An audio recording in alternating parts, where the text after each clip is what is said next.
Hello friends, welcome back to our channel. मैं आशा करता हूँ आप सब बहुत अच्छे होंगे। और आज जो हम टॉपिक लेके आए हैं, सेंटर्स ऑफ ए ट्राइंगल, यानी ट्राइंगल में कौन कौन से सेंटर्स होते हैं, कौन कौन से केंद्र होते हैं। और ये हम देखेंगे कि एग्जाम पॉइंट ऑफ व्यू से इम्पोर्टेंट सेंटर्स कौन से, सिर्फ हम उन्हीं का डिस्कशन करते हैं। आपकी स्क्रीन पे आपको 4 सेंटर्स दिख रहे होंगे। First centroid, second in centre और एक्स सेंटर। सेंट्रोइड को हिंदी में केंद्रक बोलते हैं। इन सेंटर और एक्स सेंटर अंतः केंद्र और बही केंद्र होते हैं। Third one is circum centre. और लास्ट वाला है जो आपका है ऑर्थो सेंटर। इनके अलावा और भी बहुत सारे सेंटर्स पॉसिबल हैं, बट हम मेनली सिर्फ इन्हीं सेंटर्स की बात करेंगे। हम वन बाय वन सारे सेंटर्स पे डिस्कशन करेंगे, उनमें क्या क्या चीज़ें पॉसिबल है। और आपका कोई भी पॉइंट आई होप कि इस वीडियो में नहीं छूटेगा। ये वीडियो देखने के बाद आपको इन सेंटर्स के बारे में कोई और वीडियो देखने की आवश्यकता आई होप कि आपको ना पड़े।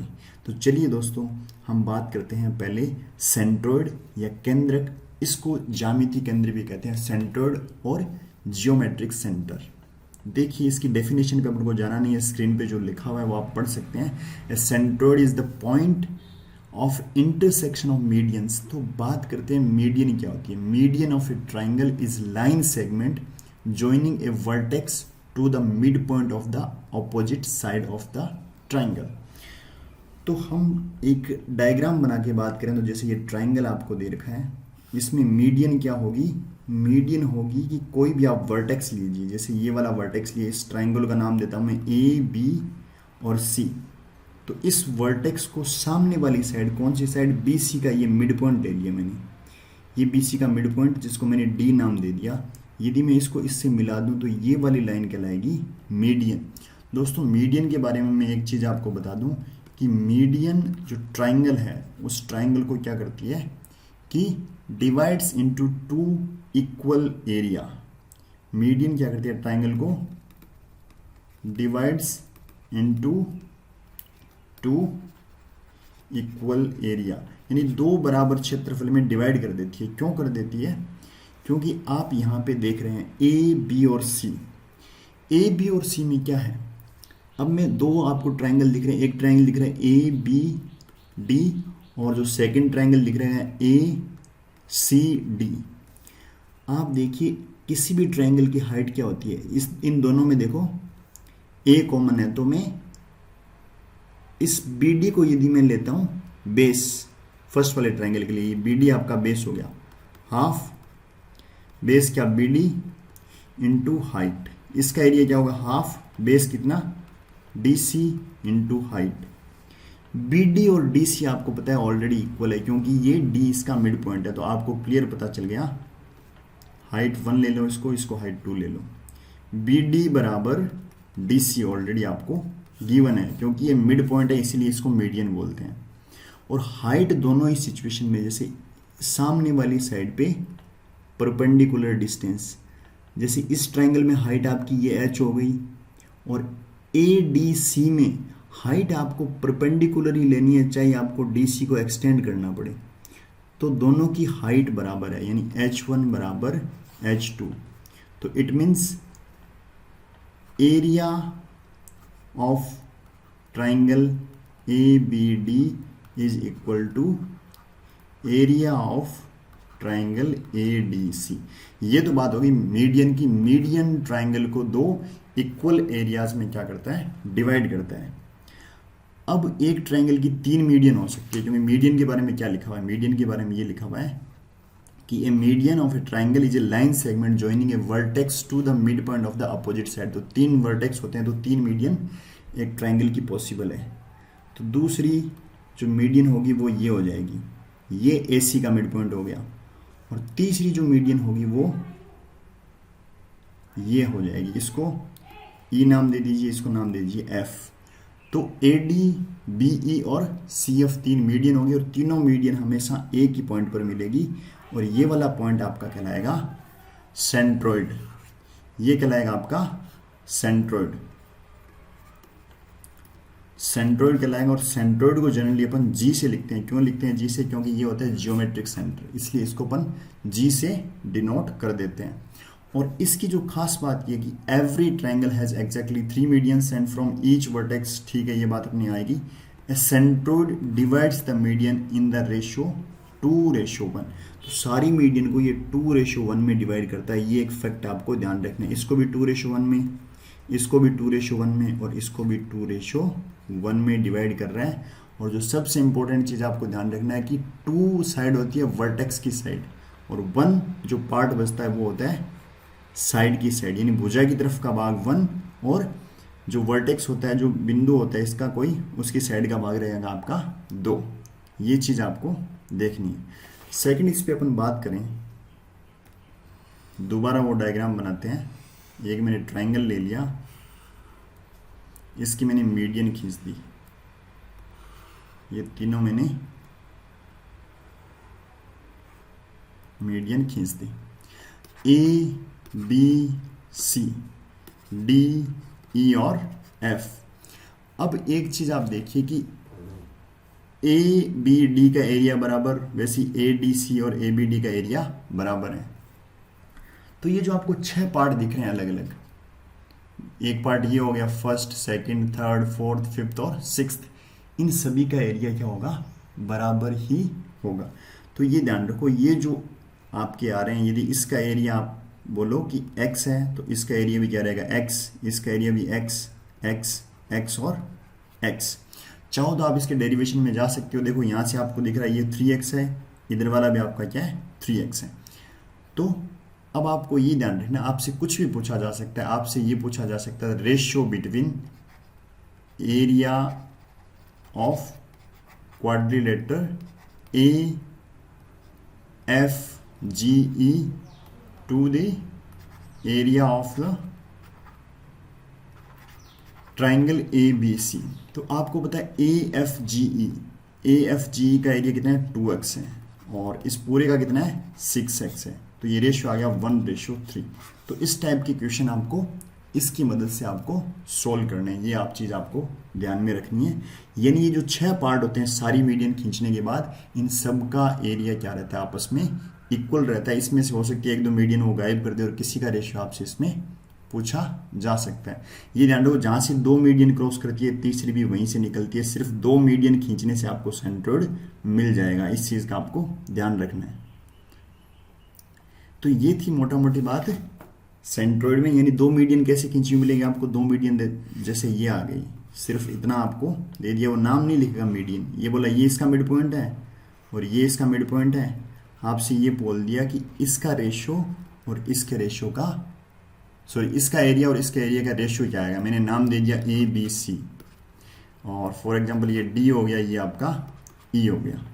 अब आप क्या किए, आपको ये दे रखा है डी एंड ई किसके मिड पॉइंट है, mid points of A C and A B respectively. ये आपको गिवन है। और आपसे ये पूछ लिया कि एरिया ऑफ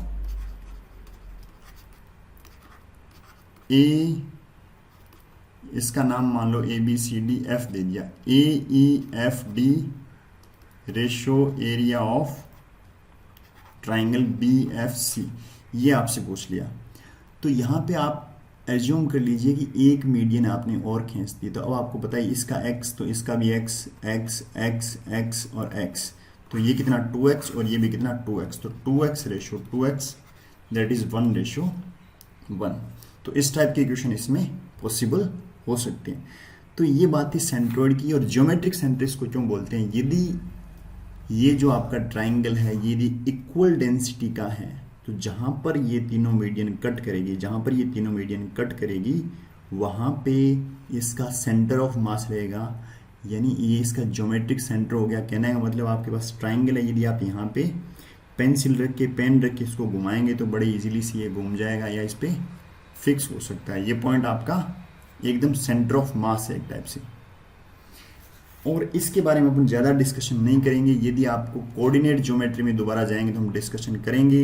यदि आपको ये गिवन है, ये ए है, ये बी है और ये सी है, यदि इसके वर्टेक्स आपको x1, y1, बी के x2, y2 और सी के x3, y3 गिवन है, तो जो इनका सेंट्रोइड है जो g है जो ज्योमेट्रिक सेंटर है उसके वर्टेक्स जो कोऑर्डिनेट आएंगे वो आएंगे x1 plus x2 plus x3 divided by 3 ratio y1 plus y2 plus y3 divided by 3।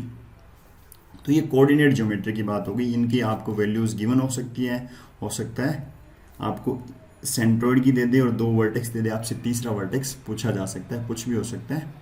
तो ये आप याद कर सकते हैं कि इसके कोऑर्डिनेट क्या होते हैं, ये होते हैं, ये कोऑर्डिनेट्स का फॉर्मूला होता है सेंट्रोइड के। नेक्स्ट देखिए, नेक्स्ट अपन बात करेंगे इन सेंटर और एक्स सेंटर।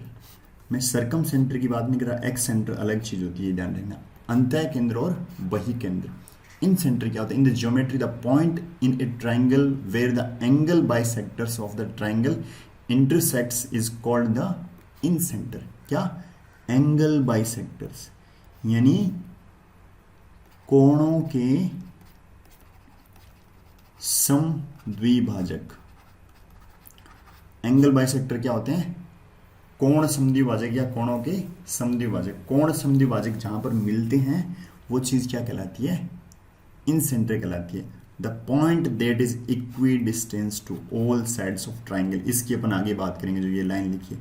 वैसे ही एक्स सेंटर क्या होती है? A point where the bisectors of one interior angle and bisectors of two external angle bisectors of the opposite side of the triangle intersects is called the excentre of the triangle. अभी मैं diagram बना के आपको दोनों चीजें बताता हूं। और ये भी क्या है? The point that is equidistance to all sides of a triangle. ये पॉइंट भी क्या होता है? हर साइड से इक्वल डिस्टेंस पे होता है। देखिए दोस्तों, इन सेंटर और एक्स सेंटर क्या होता है? सबसे पहले अपन बात करते हैं इन सेंटर की। इन सेंटर की बात करें तो एंगल बाइसेक्टर, यानी ये ए बी और सी है, इस एंगल को आप बाइसेक्ट कर दीजिए। बाइसेक्ट किया यानी ये दोनों इक्वल हो गए। इस एंगल को भी आप बाइसेक्ट कर दीजिए, बी को भी, ये दोनों एंगल इक्वल हो गए। इस एंगल को भी आप बाइसेक्ट कर दीजिए, ये दोनों एंगल भी इक्वल हो गए। तो यहां पर जहां पर ये मीट हो रहे हैं, जहां पर ये मिल रहे हैं, वो कहलाता है इन सेंटर, यानी आई यानी इन सेंटर। ये आपका इन सेंटर हो गया। यहाँ पे आपके तीनों पॉइंट मिलते हैं, सॉरी तीनों एंगल बाइसेक्टर मिलते हैं। तो ये आपका हो गया आई या इन सेंटर, या हिंदी में गए तो अंतः केंद्र। अब अपन साथ ही साथ डिस्कशन कर लेते हैं कि एक्स सेंटर क्या होते हैं। यहां पे देखिए तीनों की तीनों क्या है? इंटरनल एंगल का मैंने बाइसेक्टर किया। अब यहां पे एक्सटर्नल के लिए क्या करना है? आपको 2 एक्सटर्नल और 1 इंटरनल एंगल लेना है। आपको मैं ये बता दूं कि कोई भी 2 एंगल बाइसेक्टर जहां पर मिलते हैं, तीसरा भी ऑटोमेटिकली वहीं मिलेगा। तो यदि आपको 2 का भी बोल चुका वो, इट मीन्स वो इन सेंटर ही है। यदि ये बोले कि एंगल बी और एंगल सी के बाइसेक्टर पॉइंट पी पर मिलते हैं, it means P is in centre. कोई भी 2 एंगल के बाइसेक्टर यदि पी पर मिल रहे हैं, इंटरनल की बात कर रहा हूं, तो वो पी क्या हो गया? आपका इन सेंटर हो गया। अब देखिए यहाँ पे ए है, ये बी है और ये आपका सी है। इन दोनों को मैंने एक्सटर्नली बाइसेक्ट कर दिया। ये एंगल, ये इंटीरियर एंगल था तो ये हो गया एक्सटीरियर। तो अब ये और ये एंगल क्या हो गया? आपका इक्वल। वैसे ही इसको मैंने बाइसेक्ट किया, ये एंगल और ये एंगल भी इक्वल। और ये यहाँ पे मिल रहे हैं किसी भी पॉइंट पे, इसको बोलते हैं एक्स सेंटर। इसको मैं यहाँ ई से लिख रहा हूँ, इसको बोलते हैं एक्स सेंटर। और एक खास बात ये है कि जो तीसरा एंगल बच गया, इसका इंटरनल एंगल बाइसेक्टर कहाँ से निकलेगा? इसी पॉइंट से निकलेगा। तो इसी पॉइंट से ये निकलेगा। इट मीन्स आप ये बोल सकते हैं कि या तो 2 एक्सटर्नल एंगल के बाइसेक्टर या फिर 1 एक्सटर्नल और 1 इंटरनल का, यानी एटलीस्ट 1 एंगल क्या होना चाहिए? एक्सटर्नल होना चाहिए। ये जहां पर भी मिलेंगे वो पॉइंट क्या कहलाएगा? X centre.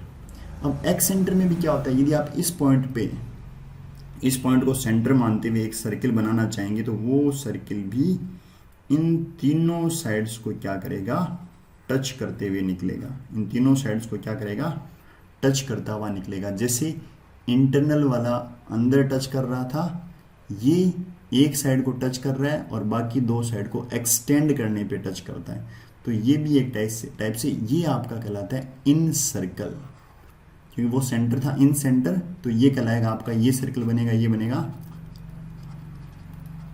इन सर्कल, और ये जो है ये आपका एक्स सर्कल, इन सर्कल और एक्स सर्कल। अब एक्स सर्कल 3 हो सकते हैं आपके, कैसे?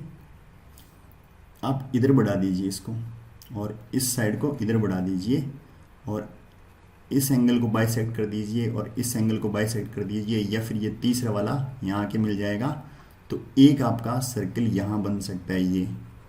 वैसे ही सेम आप इसको आगे एक्सटेंड कीजिए, इसको आगे एक्सटेंड कीजिए, इन दोनों के एंगल बाइसेक्टर लीजिए, यहाँ पे मिलेगा, और ये सर्किल एक आपका इधर टच करता हुआ निकलेगा, ये भी एक बन जाएगा आपका एक्स सर्किल। तो एक ट्राइंगल की का एक तो होगा इन सर्कल और 3 होंगे आपके एक्स सर्कल। तो ये चीज़ आपको आई होप कि समझ में आ गई होगी कि इन सर्कल और एक्स सर्कल। अब हम कुछ एंगल्स की बात कर लेते हैं। इसमें एंगल्स की बात करें तो देखो मैं दोबारा बनाता हूँ, ये आपका ट्राइंगल हो गया, ये ए हो गया, ये बी हो गया, ये सी हो गया, ये मैंने एक इसका एंगल बाइसेक्टर खींच दिया, और ये मैंने इसका एंगल बाइसेक्टर खींच दिया। तो ऑब्वियस सी बात है ये वाला पॉइंट आया, ये मेरा क्या आ गया, इन सेंटर आ चुका। ठीक है, इस एंगल को मैंने क्या मान लिया, थीटा मान लिया, इस एंगल को मैंने मान लिया थीटा, और जो ये वाला एंगल है, इस एंगल को मैं एक बार नाम दे देता हूँ स्मॉल बी, और इस एंगल को नाम दे देता हूँ स्मॉल सी। तो मेरे को ये क्लियर पता है theta plus B plus C is equal to 180। तीनों एंगल्स का सम कितना होता है, 180 होता है। ठीक है, और अब मैं बात करूँ तो ये आपका क्या है, ये पूरा ए था तो ये क्या हो जाएगा आपका a/2, ये बी था तो ये हो जाएगा आपका b/2। ये तो मैं बात की थी ट्राइंगल ABC में। अब मैं बात करूँ ट्राइंगल BCI में। BCI में यदि मैं इस एंगल को थोड़ी देर के लिए मान लेता हूँ x, तो आपको पता है कि x plus b/2 plus c/2 is equal to 180, यानी x, यानी इन तीनों एंगल्स का सम क्या आना चाहिए, 180 आना चाहिए, क्योंकि ट्राइंगल के तीनों एंगल्स का सम क्या होता है, 180। Then x will be 180 minus b/2 minus c/2। और यहाँ से आप देखो इक्वेशन फर्स्ट से, इससे मैं बोल सकता हूँ b plus C will be 180 degree minus theta. ठीक है जी, x बराबर 180 माइनस कॉमन ले लेता हूँ, और हाफ को भी मैं कॉमन ले लेता हूँ, ये आ जाएगा b प्लस सी। तो मैं ये लिख सकता हूँ x बराबर 180, और b प्लस सी की वैल्यू मेरे पास ये रही, minus half 180 minus theta, then x will be 180 degree, इसको अंदर मल्टीप्लाई कर दीजिए, ये हो जाएगा 90 डिग्री, ये माइनस माइनस क्या हो जाएगा आपका प्लस θ/2, और ये हो जाएगा आपका x बराबर 90 डिग्री प्लस θ/2, या फिर मैं इसको लिखना चाहूँ तो π/2 प्लस θ/2, क्योंकि 90 को आप π/2 भी लिख सकते हैं। इट मीन्स यदि आपको मालूम चलता है कि किसी भी ट्राइंगल में, जैसे ये A है, ये B है, ये C है, ये आपको इन सेंटर गिवन है, इन सेंटर गिवन है, ये आपको क्या है, इन सेंटर गिवन है। यदि ये एंगल आपका थीटा है, then this angle will be 90 degree plus θ/2। ये आपको चीज़ याद रखनी है, ये चीज़ इंपॉर्टेंट है। ये कहाँ से आई, ये इसका डेरिवेशन है, बट आपको सिर्फ ये याद रखना है, if I is incentre of triangle ABC, then if angle A is theta, then angle BIC will be 90 plus θ/2, यानी एंगल BIC होगा 90 प्लस θ/2। ये चीज़ आपको ध्यान देनी है। तो चलिए दोस्तों हम आगे बढ़ते हैं। अब हम बात करते हैं इन रेडियस और एक्स रेडियस की। इन रेडियस और एक्स रेडियस क्या होगी, जैसे इन सर्कल की रेडियस कहलाएगी इन रेडियस, और एक्स सर्कल की रेडियस कहलाएगी एक्स रेडियस। ठीक है जी, हम बना लेते हैं एक ट्राइंगल। ये वापस से हमने एक ट्राइंगल बनाया, फॉर्मूले यहाँ पे लिखे हुए हैं, कहाँ से आए वो अपन देख लेते हैं। ये ट्राइंगल बना दिया अपन ने। ठीक है, ये ए है, ये बी है, ये सी है। इन रेडियस को मैं लिख रहा हूँ स्मॉल आर से। इस ट्राइंगल की रेडियस, ये तीनों तरफ रेडियस, ये आर, ये आर, ये आर, ये 90 डिग्री होगा, क्योंकि आपको पता है कोई भी सर्कल यदि किसी लाइन को टच करता है तो उसके सेंटर से यदि उस पॉइंट को मिलाते हैं तो ये 90 डिग्री होता है, क्योंकि ये इसकी क्या होती है, टेंजेंट होती है, स्पर्श रेखा होती है। क्लियर कट बात है ये, ठीक है। अब इस ट्राइंगल में मैं डॉटेड लाइन से इसको मिला रहा हूँ, और ये जो बीच वाला पॉइंट है ये आपका आई। अब मैं बात कर रहा हूँ ट्राइंगल ए बी आई, और अब मैं क्या ये बोल सकता हूँ, area of A B I plus area of B C I plus area of A C I is equal to area of A B C. Clear है ये बात? यानी इन तीनों का एरिया जोड़ के ए बी सी के बराबर आना चाहिए, क्योंकि ये तीनों मिलकर ए बी सी के बराबर बन रहे हैं, आप डायग्राम से देख पा रहे हैं। तो area of A B I क्या होगा? देखो, सी के सामने की साइड को मैं स्मॉल सी बोल रहा हूँ, ए के सामने की साइड को स्मॉल ए बोल रहा हूँ, और बी के सामने की साइड को स्मॉल बी बोल रहा हूँ। तो ए बी आई क्या होगा? ए बी आई होगा, देखो सी इसका बेस हो गया, सी इसका क्या हो गया, बेस, और ये परपेंडिकुलर है इस पे, तो ये आर इसकी क्या होगी, height.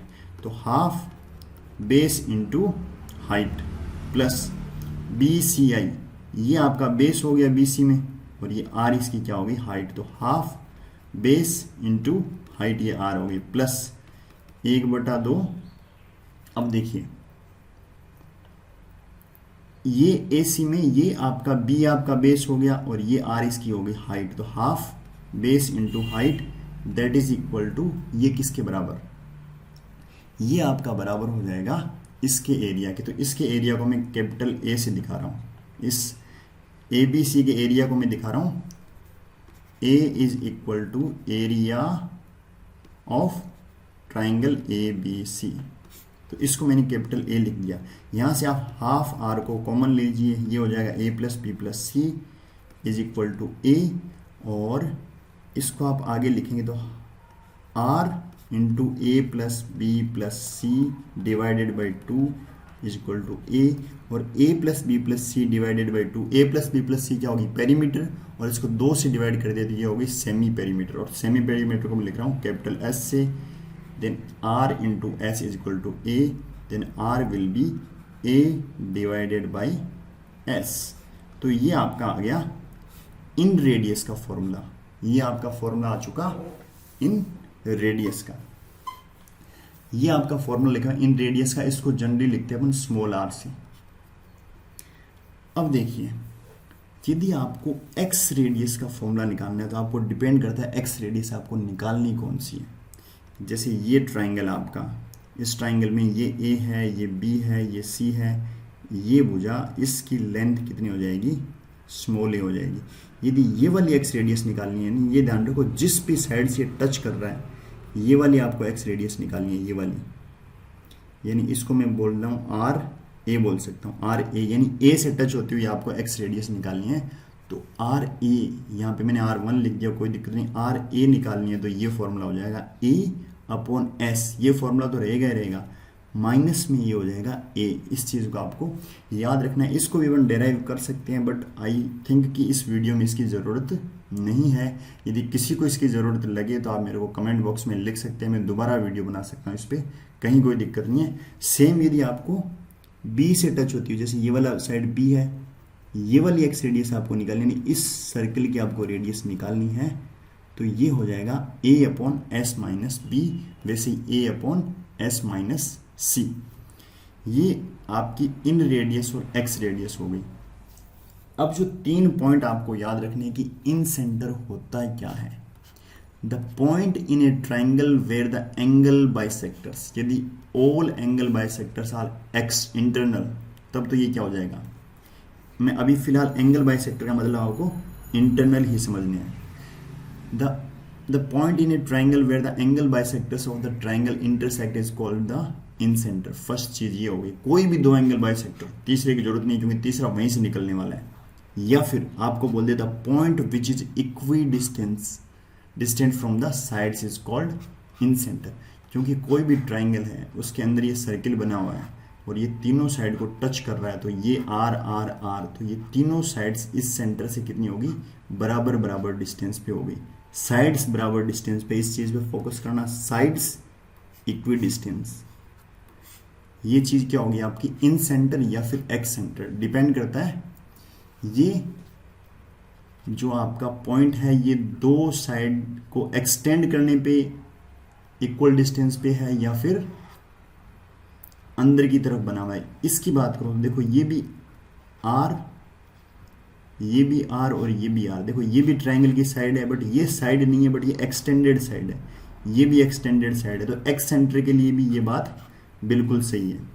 Centre of incircle is called incentre, बिल्कुल centre of incircle, incircle यानी एक ऐसा सर्कल जो ट्रायंगल के अंदर फिट हो गया हो पूरा पूरा, उसका सेंटर क्या कहलाता है, इन सेंटर कहलाता है।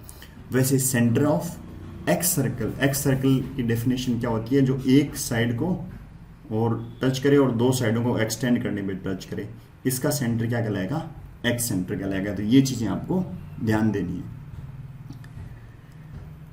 ये बात आ गई इन सेंटर और एक्स सेंटर की, अंतः केंद्र और बाह्य केंद्र की ये बात हो चुकी। अब अपन इसके कोऑर्डिनेट्स की बात करें कि इन सर्किल का जो सेंटर, इन सेंटर होता है या इन सर्किल का जो सेंटर होता है उसके कोऑर्डिनेट होते हैं, इसके कोऑर्डिनेट आपको ये गिवन है। देखिए ये ट्राइंगल है, इसमें मैं ये बता देता हूँ ए बी सी डी क्या लिखा हुआ है।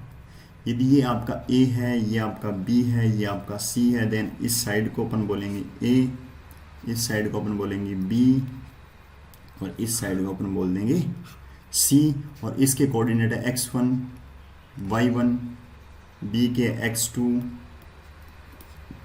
y2 और सी के x3 और y3, और यहाँ पे ये आपका i है, इसके कोऑर्डिनेट ये होंगे, यानी a इंटू, यानी x1 को सामने वाले साइड से मल्टीप्लाई करना है, प्लस x2 को सामने वाली साइड से मल्टीप्लाई, प्लस x3 को सामने वाली साइड से मल्टीप्लाई, और डिवाइड में तीनों साइड्स का सम। वैसे y कोऑर्डिनेट में y ले लेंगे। और यदि बात करनी है अपन को x सेंटर की, तो x सेंटर में आपको क्या ध्यान देना है, यदि आपको ये वाला x सेंटर निकालना है, यानी जो इन दो को एक्सटेंड करने पे यहाँ पे आपको टच करता हुआ निकले, तो जिस साइड को ये टच कर रहा है, जिस साइड को ये टच कर रहा है वहां पे, यानी ये किसको कर रहा है, ए को टच कर रहा है, x1 वाला देखो इसके सामने है, x1 y1 वाले के सामने, इसकी बात कर रहा हूं, तो ये ए को टच कर रहा है, तो जिसको टच कर रहा है वो आपको माइनस कर देना है, ऊपर और नीचे दोनों जगह। वैसे यदि इसको टच करता हुआ निकले तो बी वाली साइड को अपन माइनस कर देंगे, ये देखो, और उसको सी को टच करता हुआ निकले, जैसे यहाँ से कोई निकले तो इसमें सी को माइनस कर देंगे। ये फॉर्मूला आप याद रख लीजिए, बाकी जिस साइड को टच करता हुआ निकल रहा है उसको माइनस करना है, दैट्स इट, और कुछ नहीं करना। आई होप कि ये बात आपको समझ में आ गई होगी। नेक्स्ट अपन देखते हैं सरकम सेंटर या परिकेंद्र। सरकम सेंटर या परिकेंद्र, इन सेंटर में अपन सारी बात ऑलमोस्ट अपन कर चुके हैं। अब देखिए द थ्री परपेंडिकुलर बाइसेक्टर। अब पहली बात करें, perpendicular bisector of the sides of a triangle meet in a single point is called the circumcenter। ठीक है जी। The perpendicular bisector of side of a triangle is the line perpendicular to the side and passing through its midpoint। ठीक है, perpendicular bisector क्या होता है, जैसे ये triangle आपको गिवन है, जैसे ये है, तो इस साइड का perpendicular bisector क्या होगा, यानी पहली बात कोई लाइन इसके perpendicular होनी चाहिए, यानी इससे 90 डिग्री का एंगल बनानी चाहिए, और प्लस में जिस पॉइंट से वो निकल रही है वो पॉइंट क्या होना चाहिए, मिड पॉइंट होना चाहिए। यानी ये बी और सी है, तो यदि डी यदि इनका मिड पॉइंट है तो इसको बोलेंगे अपन परपेंडिकुलर बाइसेक्टर। तो यहाँ पे अपन बात करें, यहाँ पे अपन बात करें तो ये जैसे ए हो गया, ये बी हो गया, ये सी हो गया, तो ये परपेंडिकुलर बाइसेक्टर इस साइड का, जैसे मैंने ये ले लिया, यानी ये एंगल 90 बन रहा है, इस साइड का परपेंडिकुलर बाइसेक्टर ये ले लिया, ये एंगल 90 बन रहा है, और इस साइड का परपेंडिकुलर बाइसेक्टर ये ले लिया, ये एंगल 90 बन रहा है। जरूरी नहीं है सी से क्रॉस हो, ये गलती से हो भी सकता है, नहीं भी हो सकता।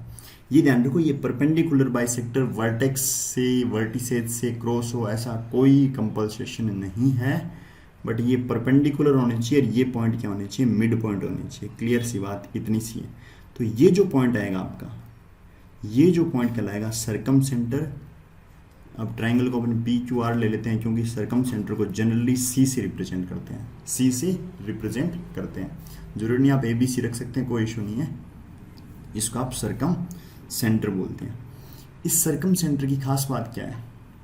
इस सरकम सेंटर की खास बात ये है कि जब भी आप इसको सेंटर मानते हुए किसी एक भी वर्टेक्स से सर्कल बनाना शुरू करेंगे तो ये तीनों वर्टेक्स से होके निकलेगा, तीनों वर्टेक्स से होके निकलेगा। और जो ऐसे सर्कल बनेगा इसको बोलते हैं सरकम सर्कल। और सरकम सर्कल का जो सेंटर हो गया वो हो गया सरकम सेंटर। तो ये तो आपको बात समझ में आ गई कि perpendicular bisector of sides. Perpendicular bisector of sides क्या होता है? साइड्स पे परपेंडिकुलर हो और साइड के मिड पॉइंट से निकलता हो। ये दो चीज इंपॉर्टेंट है। जरूरी नहीं है कि वो वर्टेक्स से पास हो। वर्टेक्स से पास हो सकता है, ऐसा नहीं है कि पास होगा ही नहीं, हो सकता है, बिल्कुल चांसेस है, बट जरूरी नहीं है कि वो पास हो। तो ये आपका कहलाता है आपका सरकम सेंटर। अब देखिए, अभी अपन एक डायग्राम बनाते हैं।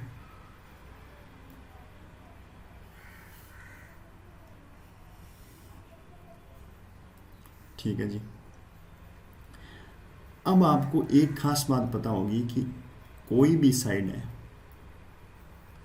जैसे ये कोई भी एक मैंने ये लाइन ले ली, इस लाइन के लिए मिड पॉइंट से लाइन सेगमेंट लिया, कोई भी परपेंडिकुलर खींचूंगा तो परपेंडिकुलर का हर एक पॉइंट, आपको पता है ना, परपेंडिकुलर का हर एक पॉइंट, पॉइंट ए और पॉइंट बी से, पॉइंट ए और पॉइंट बी से क्या होता है, इक्वल डिस्टेंस पे होता है। यदि ये ए है तो ये बी होगा, ये बी है तो ये भी बी होगा, ये सी है तो ये भी क्या होगा, सी होगा। ये चीज़ आपको ध्यान देनी है। तो अब जो मैंने यहाँ पे माना इसका सरकम सेंटर, तो ऑब्वियस सी बात है ये परपेंडिकुलर बाइसेक्टर पर है, ये इस लाइन के भी परपेंडिकुलर बाइसेक्टर पर है और इस लाइन के भी परपेंडिकुलर बाइसेक्टर पर है। तो क्या मैं ये बोल सकता हूँ, इसको नाम दे दिया मैंने ए, बी और सी। यदि ये पॉइंट आपका मान लो कि फॉर एग्जांपल इसको मैं एक बार नाम दे देता हूँ पी। पी मेरा P is equal to circumcentre. यदि पी सरकम सेंटर है तो ऑब्वियस सी बात है पी बी सी के परपेंडिकुलर बाइसेक्टर पर ही है। तो पी बी और सी से इक्वल डिस्टेंस पे है। तो यदि मैं इस डिस्टेंस को यदि एक्स बोलता हूँ तो ये वाली डिस्टेंस भी क्या होगी, एक्स। सिमिलरली जो ए और बी का परपेंडिकुलर बाइसेक्टर है, इसका हर एक पॉइंट ए और बी से इक्वल डिस्टेंस पे होगा, तो ये एक्स, तो ये भी क्या होगा, एक्स। और सिमिलरली आप इसको भी दे सकते हैं, ए और सी का जो परपेंडिकुलर बाइसेक्टर होगा उसका हर एक पॉइंट ए और सी से इक्वल डिस्टेंस पे होगा, मतलब ये एक्स, तो ये भी क्या, एक्स। और ये जो एक्स है इसको रेडियस मानते हुए और इस पॉइंट को सेंटर मानते हुए आप ऑब्वियस सी बात है सर्कल बनाओगे तो वो तीनों वर्टेक्स से निकलना तय है। तो इसलिए ये आपका हो गया सरकम सर्कल। ये बात आई होप कि समझ में आ गया होगा। और जो एक्स लिख रहा हूँ वही एक्चुअली क्या है, मेरी रेडियस है किसकी, सरकम सर्कल की। तो इसको मैं बोलूँगा सरकम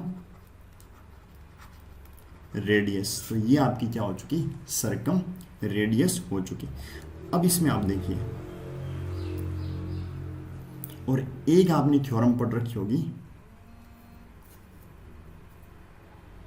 एक आपने थ्योरम ये पढ़ रखी होगी कि जो किसी भी, जैसे ये आपका सर्कल है, इसके अंदर कोई भी ट्राइंगल है, जैसे ये ट्राइंगल, सॉरी ट्राइंगल की जरूरत नहीं है, एक सर्कल आपको गिवन है और ये कोई भी दो पॉइंट है और इन दो पॉइंटों से जो सेंटर पे जो एंगल बनता है और जो इसकी सरकमफेरेंस पे जो एंगल बनता है, तो सेंटर वाला एंगल सरकमफेरेंस पे बने एंगल का क्या होता है, डबल होता है।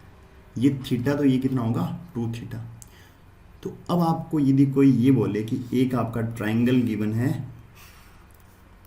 ए बी सी और एक पॉइंट पी गिवन है, क्या गिवन है, पी, और पी साइड ए बी और बी सी के परपेंडिकुलर बाइसेक्टर पर है, तो इट मीन्स आपको क्लियर हो जाना चाहिए कि आपका सरकम सेंटर है, और ये सरकम सेंटर है तो एक इसके बाहर एक सर्किल बन सकता है। इसके बाहर यदि मैं एक सर्किल बनाता हूँ तो ये सर्किल का क्या हो गया, सेंटर, और ये क्या होगी, सरकमफेरेंस। इट मीन्स जो सरकमफेरेंस पे यदि आपका एंगल बन रहा है थीटा, तो सेंटर पर क्या बनेगा, 2 थीटा। तो ये बात आपको ध्यान रखनी है, if P is circumcentre then angle BPC will be twice of angle BAC, यानी BAC थीटा तो BPC क्या होगा आपका 2 थीटा होगा। इस बात का आपको ख्याल रखना है, ये आपका। और मैं आपको इन सेंटर में एक एंगल की प्रॉपर्टी बता चुका था, वो क्या था आपका, यदि ये इन सेंटर होता तो वो था आपका 90 डिग्री प्लस थीटा बाई 2 था, 90 डिग्री प्लस थीटा बाई 2 था। क्लियर है बात, अपन नेक्स्ट देखते हैं। अब जो बात करें सरकम रेडियस यानी परित्रिज्या, परित्रिज्या का फॉर्मूला होता है R, कैपिटल R लिखते हैं परित्रिज्या को, सरकम रेडियस को, ABC साइड्स है, और ये जो A दिख रहा है आपको कैपिटल A, ये आपका एरिया ऑफ ट्राइंगल, कोई भी ट्राइंगल आपको दे रखा है। अब ये कहाँ से आया, इसको अपन थोड़ा सा देख लेते हैं। एक अपन मान लेते हैं ये कोई मैंने ट्राइंगल ले लिया। अब इसको जो टच करते हुए जो निकलेगा, इसको जो टच करते हुए निकलेगा, ये क्या कहलाएगा, मेरा सरकम सर्कल कहलाएगा ना। तो ये क्या हो चुका है, इस ट्राइंगल का सरकम सर्कल हो चुका है। इसको मैं लिख रहा हूँ A, B और C, ठीक है जी, A, B और C हो गया।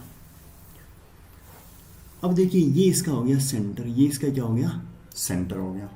तो ठीक है, अब यदि मैं A से यदि मैं कोई लाइन खींचता हूँ, इसको नाम दे देता हूँ मैं D, तो क्या AD इसका डायामीटर नहीं है, क्योंकि जो सेंटर से लाइन पास होती है वो क्या होती है, डायमीटर होती है।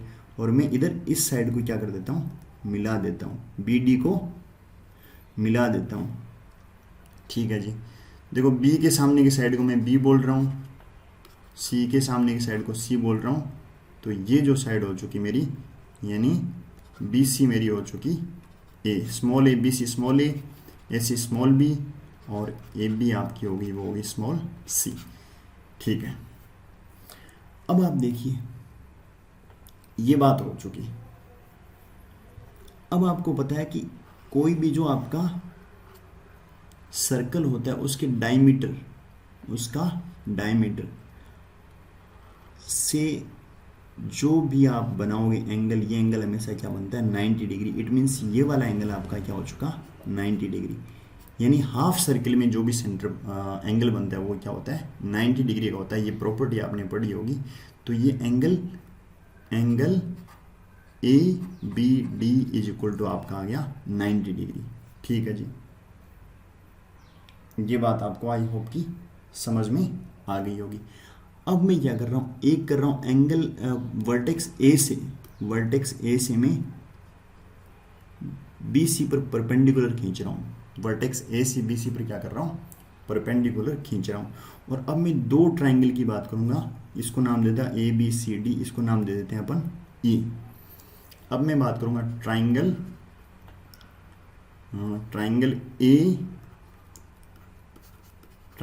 AEC एंड ट्राइंगल ABD, इन दोनों की बात करूँगा।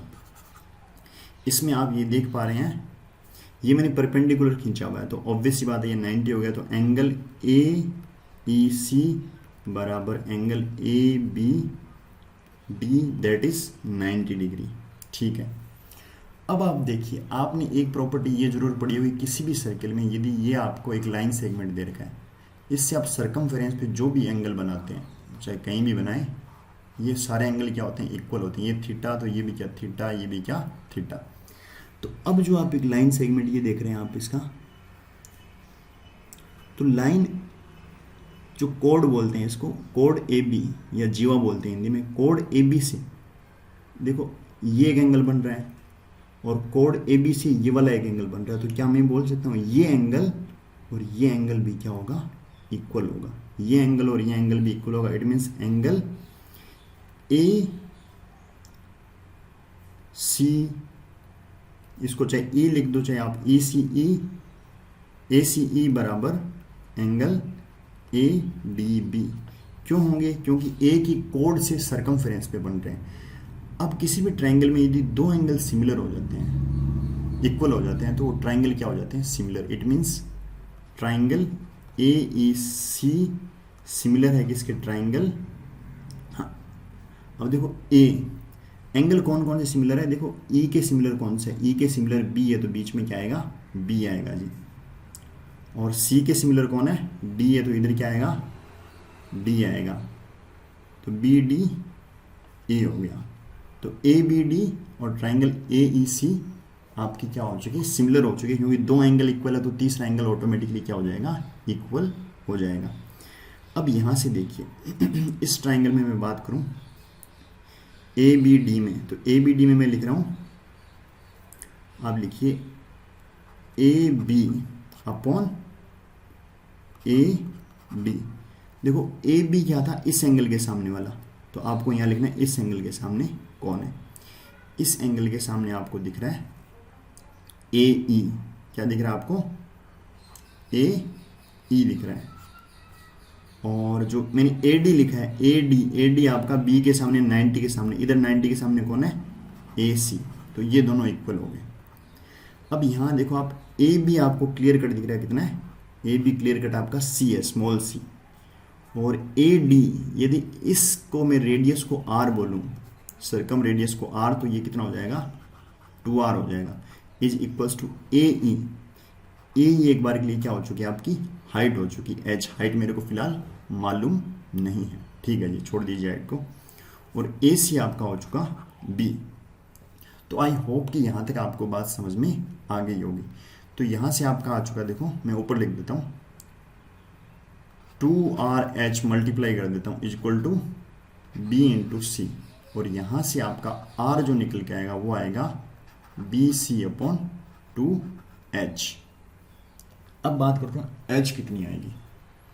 अब आपको मालूम है कि इस ट्राइंगल का जो एरिया है, एरिया क्या होगा, हाफ बेस, बेस इसको बोलता हूँ मैं, ये वाली हाइट A है, तो हाफ बेस इंटू हाइट।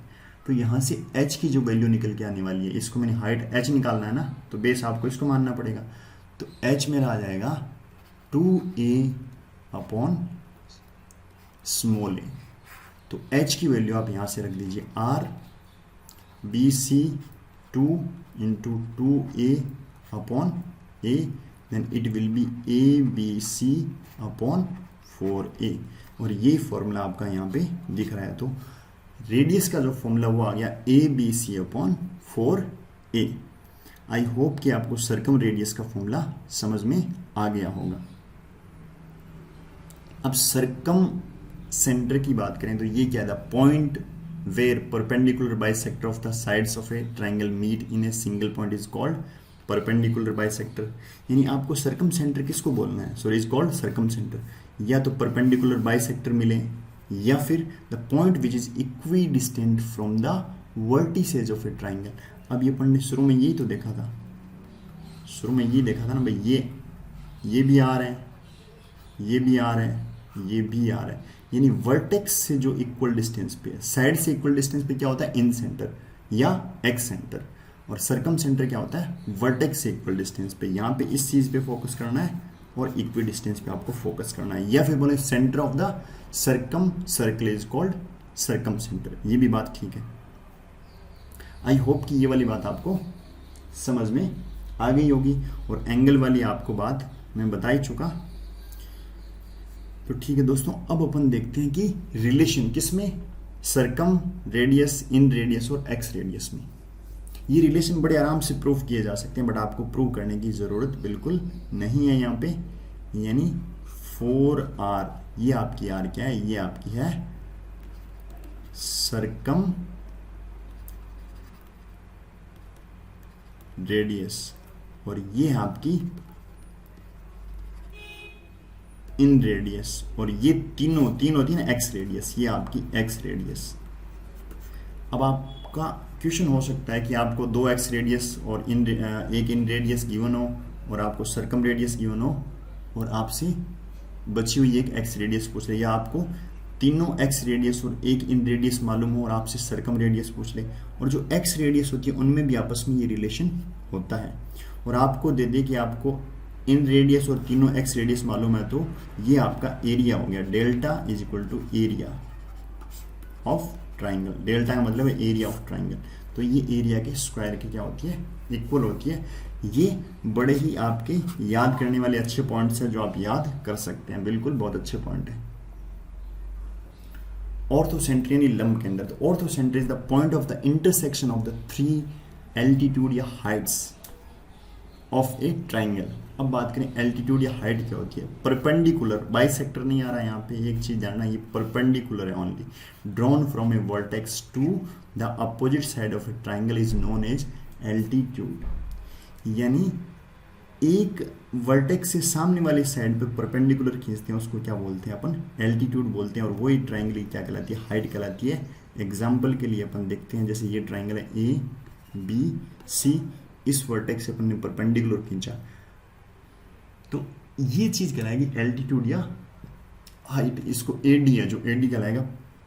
अब जरूरी नहीं है डी बी सी का मिड पॉइंट हो सकता है, इसलिए परपेंडिकुलर बाइसेक्टर नहीं है।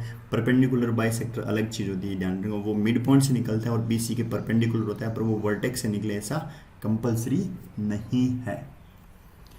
वैसे ही आप इसका परपेंडिकुलर सॉरी ये एल्टीट्यूड खींचेंगे, वैसे आप इसका एल्टीट्यूड खींचेंगे और तीनों एल्टीट्यूड एक ही पॉइंट में मिलेंगे, और ये पॉइंट आपका कहलाता है ऑर्थोसेंटर। ये पॉइंट आपका कहलाता है ऑर्थोसेंटर, लंब केंद्र। लंब केंद्र क्यों? क्योंकि ये आपके परपेंडिकुलर है, ये लंब है, इसलिए ये कहलाएगा आपका लंब केंद्र। इसमें आपको क्या देख सकते हैं, इसमें आप ये देख सकते हैं कि आपको क्लियरली ये दिख रहा है कि मैं इसको सिर्फ कोई भी दो खींच लेता हूँ, जैसे ये और ये मैंने खींच लिया, तो ये मेरा क्या हो गया, ये मेरा हो गया ऑर्थोसेंटर, जिसको मैंने ओ से लिख दिया।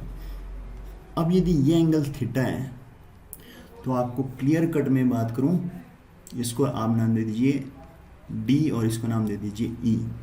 तो मैं थोड़ा सा इसको देखिए, ए ई डी और ओ, यदि ये एंगल आपका थीटा है, ये क्लियर कट आपको दिख रहा है 90 है, क्योंकि ये क्या है ऑर्थोसेंटर का मतलब ये 90 होना चाहिए। ये 90, ये 90, और इसको मैं एक बार फॉर एग्जांपल मान लेता हूँ x। तो आपको पता है किसी भी क्वाड्रिलेटरल में चारों एंगल का सम कितना होता है, 360 होता है। तो theta plus 90 plus x plus 90 is equal to 360। Then आपका जो ये हो गया theta plus x is equal to 360 minus 90 90 180। तो थीटा प्लस x बराबर 180, इट मीन्स x बराबर 180 माइनस थीटा। तो आपको पता है कि यदि ये थीटा है तो ये होगा 180 माइनस थीटा। और जब भी आप देखते हैं ये एंगल किसी भी दो लाइन ऐसे इंटरसेक्ट कर रही है, तो ये एंगल x है, तो ये एंगल भी क्या होगा, x होगा।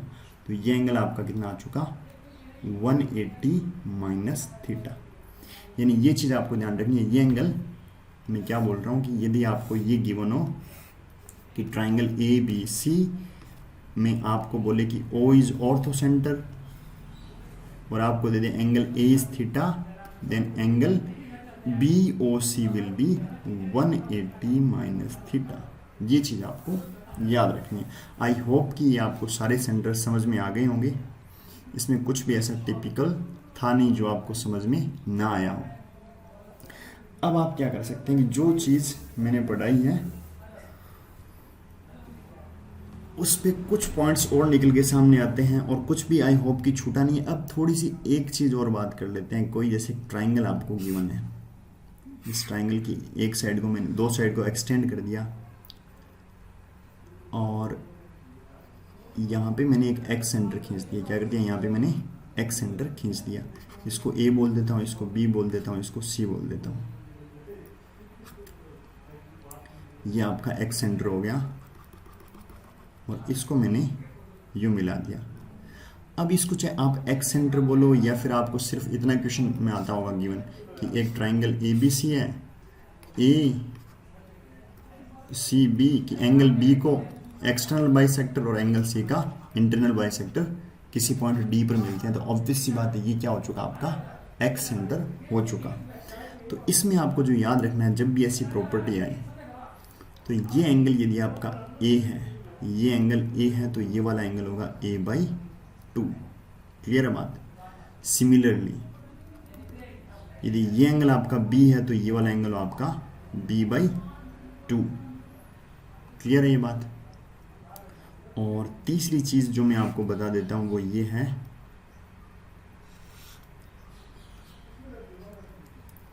कि यदि देखो इन सेंटर में आपने क्या पढ़ा था, इन सेंटर में आपने पढ़ा था कि यदि ये इन सेंटर है, ये क्या आई, यदि ये एंगल थीटा तो ये वाला एंगल क्या होगा 90 प्लस थीटा बाई 2। वैसे ही एक्स सेंटर में यदि ये आपका एक्स सेंटर है, यदि सामने वाला एंगल थीटा तो this will be 90 minus theta by 2। इन तीनों को अपन अभी थोड़ा सा डेराइव करके नेक्स्ट पेज में देख लेते हैं। वो क्या है देखिए,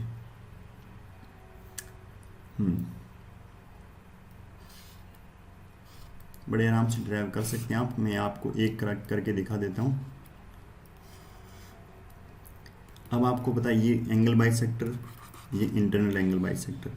यदि ये एंगल आपका ए बी और सी मान लिया अपन ने, इसको मैं थीटा बोल रहा हूँ, तो ये एंगल आपका बी बाई 2, ये एंगल भी आपका बी बाई 2, और ये एंगल आपका सी था, तो ये बाहर वाला एंगल कितना बच गया 180 माइनस सी, तो ये हो जाएगा 90 माइनस सी बाई 2, और ये भी 90 माइनस सी बाई 2, क्योंकि पूरा 180 माइनस सी था तो मैंने डिवाइड कर दिया 2 से। ठीक है जी। अब आपको दिख रहा है इस ट्राइंगल से ए बी सी से, ट्राइंगल ए बी सी से क्या दिख रहा है आपको, इसको नाम डी दे दीजिए। ए बी सी से थीटा प्लस बी प्लस सी बराबर 180, और यहां से आपको दिख रहा है बी प्लस सी हो गया 180 माइनस थीटा। मेरे को ये वाला एंगल फाइंड आउट करना है, इसको मैं थोड़ी देर के लिए एक्स बोल देता हूँ। तो यहाँ से आप देखिए x triangle B D C में एक्स प्लस इधर वाला एंगल क्या हो गया बी बाई 2, और इधर वाला एंगल क्या हो गया C plus 90 minus C by 2 plus C plus 90 minus C by 2। तो ये आपका हो चुका इज इक्वल टू 180, क्योंकि तीनों साइड तीनों एंगल का सम क्या होगा 180। तो x प्लस बी बाई 2, ये b बाई 2 है, प्लस ये देखो c और माइनस हाफ c, ये हो जाएगा c बाई 2 प्लस 90 बराबर 180 डिग्री। तो ये आपका हो गया x प्लस 90 प्लस, इसको लिख रहा हूँ मैं b plus C by 2 is equal to 180 degree.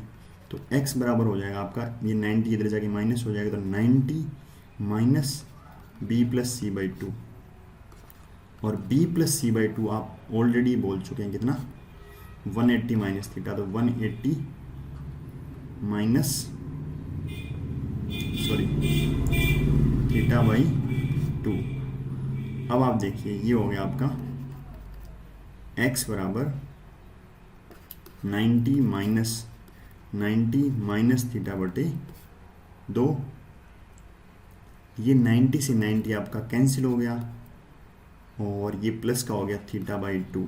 तो अब आपको जो ये याद रखनी है, यदि ये एंगल थीटा तो ये होगा थीटा बाई 2। इतनी सी बात याद रखनी है। ये आपका एक्स सेंटर है। एक्स सेंटर कैसे है, ये एक बाइसेक्टर, ये आपका बाइसेक्टर, तो एक्स आपका आ गया थीटा बाई 2।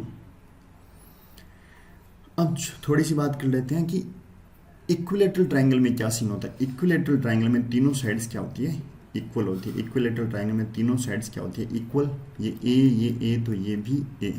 और इक्विलेटरल ट्राइंगल का जो एरिया होता है वो होता है √3/4 ए स्क्वायर। ये बात आपको मालूम होनी चाहिए। तो इसमें जो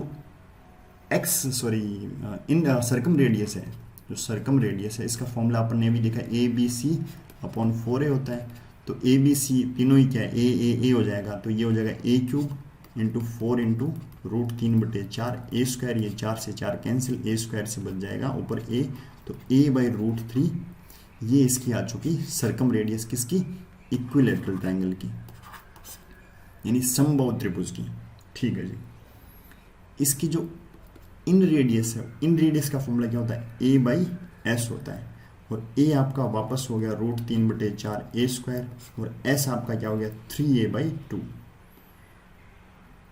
तो एक ए से एक ए कैंसिल हो जाएगा, ये हो जाएगा रूट 3/4 ए इंटू 2/3, ये आपका नीचे रह जाएगा 2, ये रह जाएगा नीचे रूट 3, तो आर आ जाएगा आपका a डिवाइडेड बाई 2 रूट 3। यानी ये बात करूँ मैं, r is equal to a upon root 3 और small r is equal to a upon 2 root 3, ये होता है इक्विलेटरल ट्रायंगल में। इक्विलेटरल ट्रायंगल में अब देखो इसमें क्या मैं ये बोल सकता हूँ कि capital R is equal to 2 into small r, इसको 2 से मल्टीप्लाई कर दूँ, ये 2 कैंसिल आउट हो जाएगा, ये बन जाएगा। तो ये होता है, ये रिलेशन सिर्फ इक्विलेटरल ट्रायंगल के लिए है, बाकी किसी के लिए नहीं है। और इक्विलेटरल ट्रायंगल में जो सारे सेंटर्स जो भी मैंने पढ़ाए हैं वो एक ही पॉइंट पर होते हैं, चाहे सरकम सेंटर हो, चाहे इन सेंटर हो, सिर्फ एक्स सेंटर को छोड़ के, चाहे ऑर्थो सेंटर हो, चाहे सेंट्रोइड हो, सारे एक ही पॉइंट पर होते हैं। इसके एल्टीट्यूड भी मीडियन होता है, इसका परपेंडिकुलर बाइसेक्टर, एंगल बाइसेक्टर ही सामने वाले साइड का परपेंडिकुलर बाइसेक्टर होता है, और वो इसका एल्टीट्यूड होता है, और वो इसकी मीडियन होती है। तो इक्विलेटरल ट्रायंगल में सारी चीज़ें इक्वल रहती है, सारी वही पॉइंट होते हैं चारों, कौन सी, इन सेंटर, सरकम सेंटर, ऑर्थो सेंटर और सेंट्रोइड, ये चारों सेंटर एक ही पॉइंट पर होते हैं इक्विलेटरल ट्रायंगल में। और एक चीज़ मैं जाते जाते आपको और बता दूं कि राइट एंगल ट्रायंगल में, राइट एंगल ट्रायंगल की बात अपन कर लेते हैं। यदि ये ए है, ये बी है, ये सी है, तो इसको मैं ए बोल देता हूँ, इसको मैं बी बोल देता हूँ, इसको सी बोल देता हूँ। तो आपको पता है कि इसका यदि मैं सरकम सेंटर बनाऊंगा तो वो कुछ ऐसा बनेगा, और ये एंगल 90 है, तो ऑब्वियस सी बात है ये क्या हो जाएगा, डायमीटर हो जाएगा। ये क्या हो जाएगा, डायमीटर। तो यहाँ पे जो इसकी सरकम रेडियस है वो c/2 या हाइपोटेनियस, जो भी हाइपोटेनियस होगी उसका क्या होती है, हाफ होती है। ये आपको किस में मानना है, ये मानना है आपको राइट एंगल ट्रायंगल में। और दूसरा, यदि मैं इसकी इन रेडियस की बात करूँ तो इन रेडियस देखो, ये r स्मॉल r, तो इधर जो आपकी देखो, मैं दोबारा बना देता हूँ, ये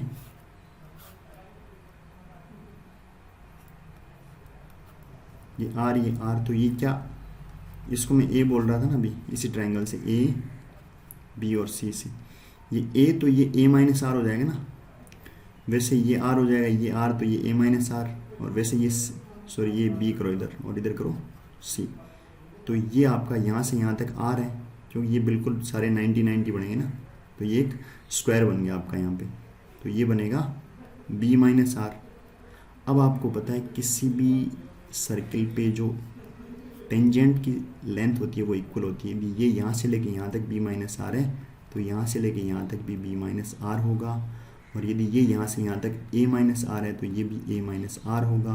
अब आपको पता है ये पूरी साइड c है, it means c will be equal to b minus r plus a minus r। r को आप इधर ले, 2r बराबर a plus B minus c, या फिर r बराबर a plus B minus c divided by 2। ये आपकी इन रेडियस आ गई किसमें, राइट एंगल ट्रायंगल में, और ये सरकम रेडियस राइट एंगल ट्रायंगल में। और आपका जो राइट एंगल वाला वर्टेक्स होता है ये आपका ऑर्थो सेंटर होता है, ortho centre right angle triangle में ये होता है। इस चीज़ का आपको ध्यान रखना है। आई होप कि ये वीडियो आपको अच्छा लगा होगा। यदि वीडियो आपको अच्छा लगा तो इसको लाइक करें, शेयर करें और हमारे चैनल को सब्सक्राइब करें। और मैं बहुत एक अच्छी वीडियो के साथ आपको वापस मिलता हूँ दोस्तों, तब तक के लिए जय हिंद, जय भारत, वंदे मातरम।